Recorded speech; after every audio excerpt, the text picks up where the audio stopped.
What went wrong? Was towing 26-foot van. I think everyone pretty much said there's no chance you could take that van up to the Cape York, but there we are, back, and she's all good. So the only problem we had is... And it sounds like the ice cream man is coming. Yeah. because it was so banging, and and at one point I did think... Yeah, I never liked this car. I always wondered why Gary bought it. Good INEOS has been a great experience. It's giving me all the confidence I need to be able to four-wheel drive. Well, Cape York, one of the most iconic four-wheel drive trips that you can do in Australia. Travelling between 4,000 to 6,000 kilometres to get up there and back, the most northern point of the Australian continent. I've just completed that trip with 9 other Grenadier owners, and if you've missed out on the last 3 videos where I've documented all the fun and games that we had on that trip, please check them out. I'm sure you'll enjoy it. At the end of that trip, I asked all of the owners of these cars to give me their review or their opinion of what they thought of the Grenadier. So it's an unbiased view from people who've got no vested interests, and well, they're happy to tell me the good, the bad and the ugly, I guess. So here it is. Hope you enjoy it. Done a monumental trip.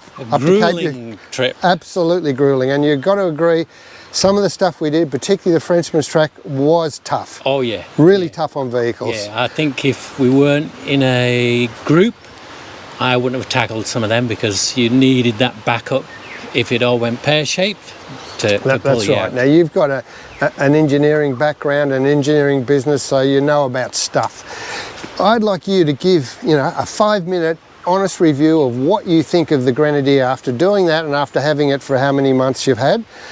And you have travelled without a caravan or camper on the back? Yeah, we're just the car. And this is a diesel?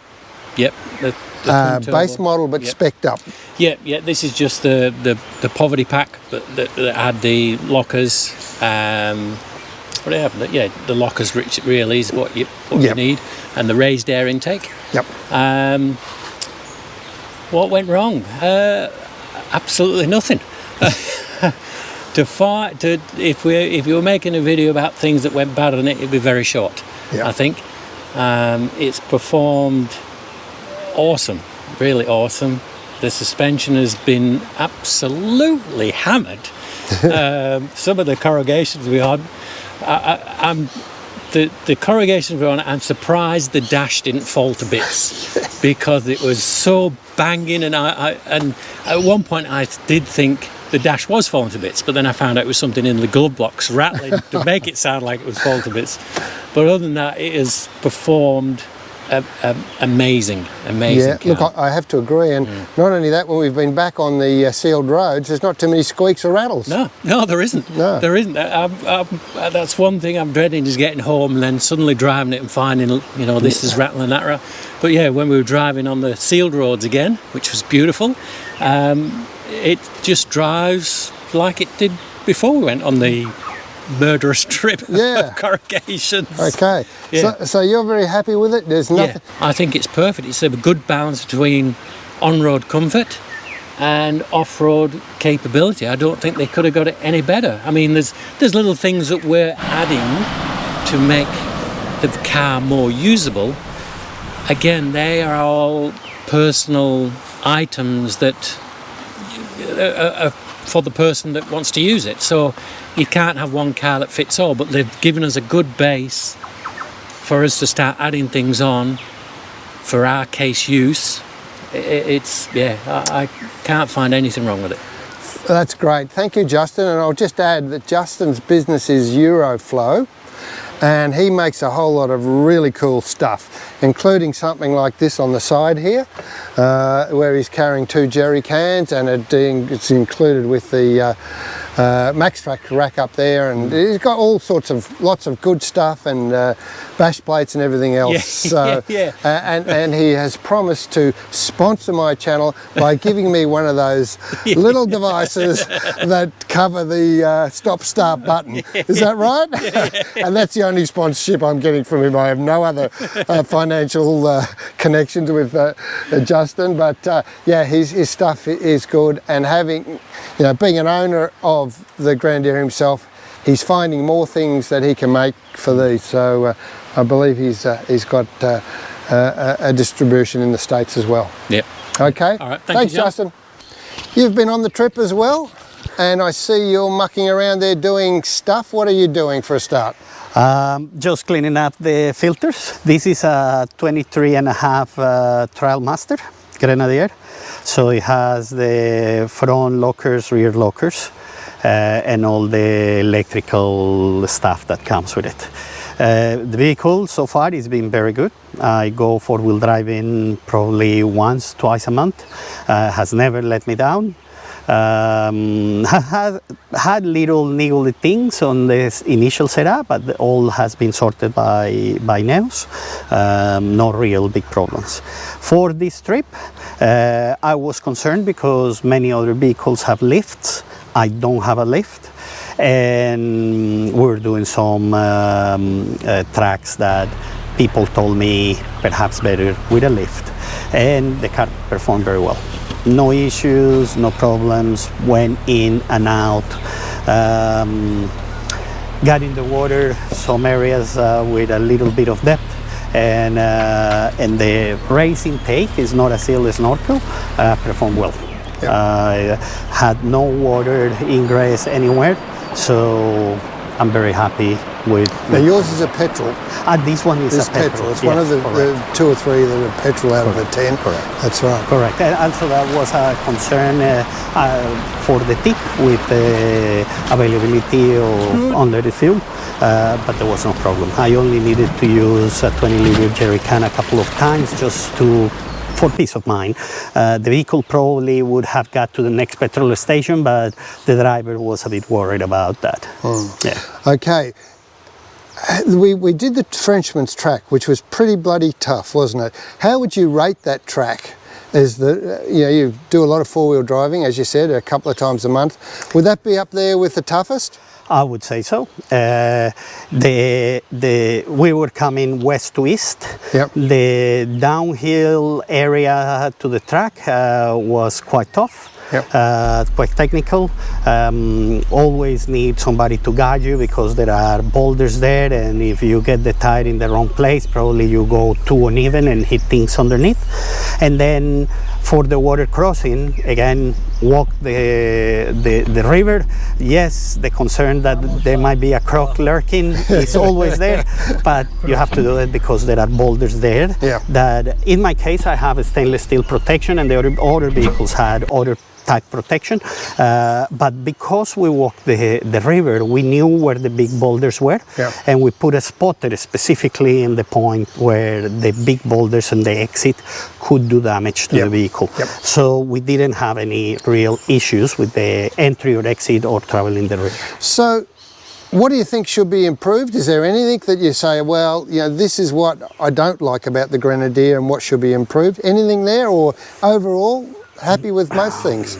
No, I'm happy. I'm happy with most things in the vehicle. These are being early vehicles. Perhaps in the manufacturing, the corrugations being so tough, the assurance that all bolts are tightened properly, because those corrugations will loosen up bolts. Well, they were horrific, weren't they? Yes, absolutely, and continuous. Continuing for hours and hours and hours, rattling the daylights out of the car. So if something is not properly done and tightened up and Loctite apply, not locks, fluid locker, what could happen is that a bolt will come off. You will not know until you get to your destination, and then you might have problems there. Lucky in my case, the only thing that's come off is a couple of screws on the mud guards. But but no other Yep. issues Yep. whatsoever. Fantastic. Yeah. Well, there is one other thing, is the steering dampeners. They rattle a bit, and after so many corrugations, some of the housings have come a bit loose. So that's something that we need to look at. Yeah, that's an interesting one, isn't it? Because a few of the vehicles have had the outer case of the steering dampener come loose, and no problem, but it rattles. Well, if you want, I can have a shake it, and then you hear the Okay, let's actually the sound. get to the nitty-gritty of this. So it's a bit loose, and as you're going, what will happen is it will give you a bell sound, and it sounds like the ice cream man is coming. Yeah. So when Camillo gets lost in the bush, it's like a cow with a bell. We can find him. Yeah. You've been on this trip, mate. You've got a dirty big van on the back there. How big's that? I don't have a dirty, great big van. Well, it's dirty, Yeah, it is. and it's a great van, and it's big. So tell me it's... Well, okay, so we're here to test our vehicles, right? And you've tested your vehicle, and you brought up a little Patriot. And we brought our house, we brought the office, we brought the workshop, we brought the electrical store, we brought everything. So we've been supplying spare parts, I think, for everyone as we've been going along on this trip. Yep. Harold got a nice Victron Bluetooth. So yeah, that was our test of the vehicle, was towing 26-foot van. I think everyone pretty much said there's no chance you could take that van up to the Cape York, but there we are, back, and she's all good. So the only problem we had is we probably hit the tide a little bit too early on the first way up, and we dropped the spare tyre off it. That was the only problem. So the Grenadier towing 3.5 tonne, 26-foot van up to Cape York, done. I actually think we're the first one probably who've done that. So I wouldn't be surprised, yeah. possibly the only one, but we'll see. So how does she fare? Really, really, really well. There's a couple of things that have probably happened along the way. We copped a nice little bit of I suppose, contact with the creek bottom coming up to Elliot Falls, Twin Falls. My wife said we got to vertical. I don't think... Got vertical. It was close. It was not quite. But anyway. And then we pushed through, and we got a bit of water over the bonnet, but we pushed through.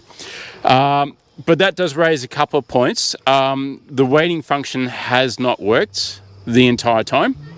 And I think we're about one of about 5 that have Really? we've all struggled. I haven't heard this comment before, Oh, okay. Oh, well.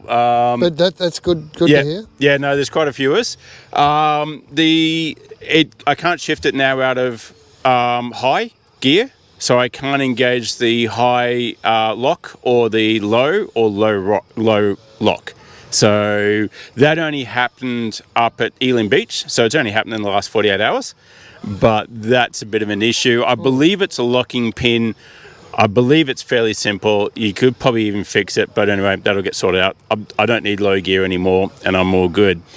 Apart from that, the only other things are my mode button really takes a bit of a holiday every now and again. So sometimes when I really want to check that fuel distance remaining, which is about the only reliable way of telling how much we've got left in the fuel tank, that just wants to tell me I've got a reminder for a service and how much average fuel I'm using. Apart from that, the car has just done brilliantly. I mean, I've had quite a few modifications on it, as you know. I've effectively just got completely auxiliary power, and then I've got a fair bit of storage, haven't I, John? You certainly have. But these are fantastic. I think everyone has pretty much travelled with these, and Except me. oh, okay. These have been, they're absolutely, don't come to the Cape without them. The match tracks did get used, as you know. They did, yes, they did. When we had to and I have to say, dig you out. it was brilliant having them so accessible. Yeah. So again, 30-second rule. I was able to get all my recovery gear within 30 seconds. And I see you've got the rock tamers. Yeah, on the rock back. tamers, which are great. The bush wraps, which you kindly helped install. Now the bush wraps copped a beating on the Five Beaches track. Yeah. And in fact, come around here. Now this has been washed since, and I got a picture of that scratch before. That was literally like completely scratched, and I would have to say that's really impressive. So we'll just a quick look at the size of the van. It's big. So overall, Adam, you'd say that you're happy with the car?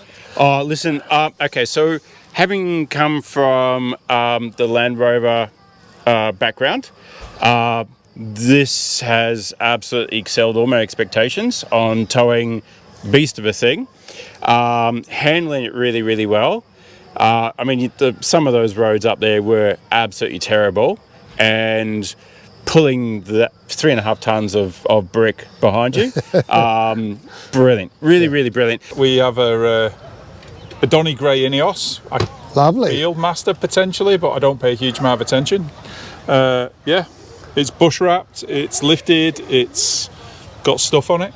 Yeah, we can see that. I'm not the guy that's into all the detail, and we've got a little hitch camper canning. Yep. Yeah, first long trip we've done. Great to be a member of the club. This is my wife Fiona. I'm Gary. Sorry, I should have said that earlier. Yeah. So what do we think about the car? Well, today Fiona said something to me about the car, so maybe you can say that. Okay, Fiona, it's good to get a view from different perspectives. I never liked this car. I always wondered why Gary bought it, because he's not a 4x4 person, he's a sports car person. And sometimes he drives it like a sports car. Which, Good. But I think on this trip, this car has really come into its own. It's not skipped a beat, and it's done us really proud. I actually like this car now. Well, that's great to hear. Yeah, really do. And following on from that, when we had the pre-event meeting, we talked about, tell us why you like the car and stuff. And I said I didn't like the car, but I do love it when it does some of the off-road stuff. And I think I would say that even more on the off-road stuff, it's a fantastically capable vehicle. We've got no experience whatsoever. We've had some very patient people, John and other people, spending the time telling us what to do. It's gone really, really well. We feel very confident in the car. And actually, I too like the car now, which is quite a big step from where I was 3 months ago when I was going to sell the car. Oh, that's great. So if you had an opportunity to say to INEOS, I don't like this about the car, can you fix this or change this? Is there anything? Or overall, you're pretty happy with the car? I think obviously, from the cars I normally drive, it's a very different driving experience. However, when you see what it's fit for purpose, for me, it'd be little things. Like, I think some of the bings and bongs are a bit much. You should be able to not get some of the warnings repeatedly. Yep. But other than that, I think the car handles perfectly well. It's been a really nice experience on our first one of these trips, Fiona. Yeah, I agree. Great. It's comfortable inside, even on the corrugations. Yeah, they've been tough, haven't they? It's coped with everything that we've done on this trip, and it really has come into its own. Oh, that's great to hear. And in the last 4 weeks, 3.5 weeks since we left home, we've clocked up 74, 75 driving hours, plus countless other hours inside the car. If you had a chance to review it, It's a very good question, John. So the view of the INEOS is it's a car, and we could have any choice of cars, of course, but it's not a cheap car like many other four-wheel drive cars. And the thought we had, if we're gonna pay that much money, we want the car to look good, and we want to be happy when we look at it. So yes, certainly. And we did 55,000 kilometers. And we still think this. Every time we look at the car, we're getting happy. Nicola, would you like to say something? Yeah. I'd like to give the female perspective. Yes, we'd like to hear. From a Jeep Wrangler, manual, four-wheel drive, and stepping into the INEOS has been a great experience. It's giving me all the confidence I need to be able to four-wheel drive. Even the more difficult tracks, it's so easy and so comfortable that I would say every woman should step into the car, leave her husband behind, and have a drive. All in all, I think the car's gone very, very well. It's been quite economical. It's certainly been powerful as I've been towing this van. What's the van weigh? It'd be just fully loaded. It'd be around about 3 tonne. Right. Okay. The car's done it easy. It's done it economically. It's been reliable. It's been very predictable in what it's doing. So I'm very happy with the decision. That's great. Anything you'd like to see INEOS changing about the Grenadier? Yes, the tyre pressure errors that come up. So you've got that differential between high and low. Yep. That's about it. But other than that, you're very happy with the car? Very happy. Petrol. Petrol. Petrol Trailmaster. Yep. and a Vision 16-foot pop top. Weighs about what? Three? About three ton. Yep. Yeah, just under 2,500 tear. Yeah. And then we got it fully loaded with water, and our stores near another 500 kilos. So what do you think of the car? It's performed really well. I mean, there was a little bit of fuel anxiety when we went into it, so I've been carrying an extra 40 litres of fuel in jerry cans, but haven't had to touch them. I've always run the car on 95 as recommended, but obviously heading up north, 95 was not available, so we've been feeding it 91 and it hasn't missed a beat. It hasn't had to work too hard. Obviously speeds are down on the corrugations to sort of a fraction of what we do on the highway, but sort of 75 to 80 we've been getting around about 19.5 to 20 litres towing, and I've been pretty happy with that out of the petrol. The car itself is not really modified in any way. I've got airbags in the rear end just as helper springs, and car has performed faultlessly. Standard tyres as out of the factory. This car has done 45,000 kilometres now, and to say it's unmodified after it's left the factory it's been really good. Oh, that's great. Talking to INEOS, and you said you need to improve something on this car, or there's something I really don't like. Is there anything? Bigger fuel tank. Bigger fuel. I'm glad someone's finally said that. It handled the roads like a dream. The front axle drive steering just happens to be holding the ruts, and we just manoeuvred everywhere through the whole thing. Everything that this car has said it's going to do did to the Cape. It's towed this caravan. The caravan has been 2.8 tonne on top of the 3.1, so we're within range, but it towed it like a dream. Acceleration, pulling it up with the Brembo brakes, it was just fantastic. The shocks, the car handled brilliantly, and the best thing that happened, and Jenny could vouch for this, is the fact that we had very little dust. We had very little dust in the car. The only time we got dust in the car was when we opened the windows. It's a lovely environment to live in. That's great. Yeah, definitely the Grenadier has done everything as advertised. You know, it's built on purpose to do the stuff that we were doing day in, day out. You know, I've got the very base model with Bridgestone all-terrain tyres, 17-inch wheels, just with the tent on the top of the roof, and just all the obstacles. It just surprised me every single day. The things that this car can do that I've never been able to do before. So, you know, learning off other people with a lot more experience, and taking out to places, seeing places, you know, I never thought I'd see, and the vehicle is the thing that got me there. Yeah, really wrapped, heavy duty. It takes all the bumps and bounces, and really comfortable as well. So. Okay, so I'm going to stop the video for a moment, because those who've watched my series on Cape York will recognise that this is the owner whose car didn't make it back from the trip. So I asked everybody else what their opinions were on their car, and I asked him the same question. I said to him, you say whatever you want, give me your opinion on the car like everybody else. And he agreed to do so with one proviso. He said, I don't want to talk about the breakdown or anything to do with that at this point of time, because I don't know what's happened. I don't know what the results are going to be. I'll tell you about how I feel about the car still, but that's it. So fair enough, and that's what we've got here. As far as where we are with that and what has happened to that car, unfortunately, I still can't tell you that, because it has not been resolved, believe it or not. It's still an ongoing process with INEOS and the owner and a few other bits and pieces. But as promised, I will give you the full story when it's available. Okay, so subscribe and you won't miss that, or just keep an eye out for it, whatever. Let's get back to the video, okay?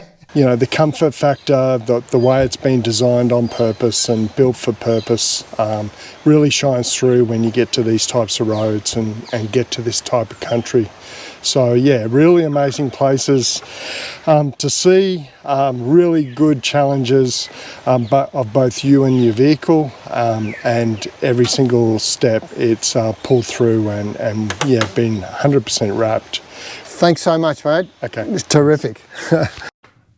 Okay, so there you are. Number of different views, honest reviews from people who've driven the Grenadier in places where it's supposed to be driven. So that's really good. Now, I haven't given you my opinion, so I said 10, so I have to make up the 10th. Although most of you will probably know, that I'm pretty happy with the car. So my car came back from the Cape undamaged. Nothing came undone. Well, that's not really true. The cargo barrier came unbolted on one side at the bottom. The bolt fell out, rattled out, and the rear quarter bumper bar is a bit loose. But that's all.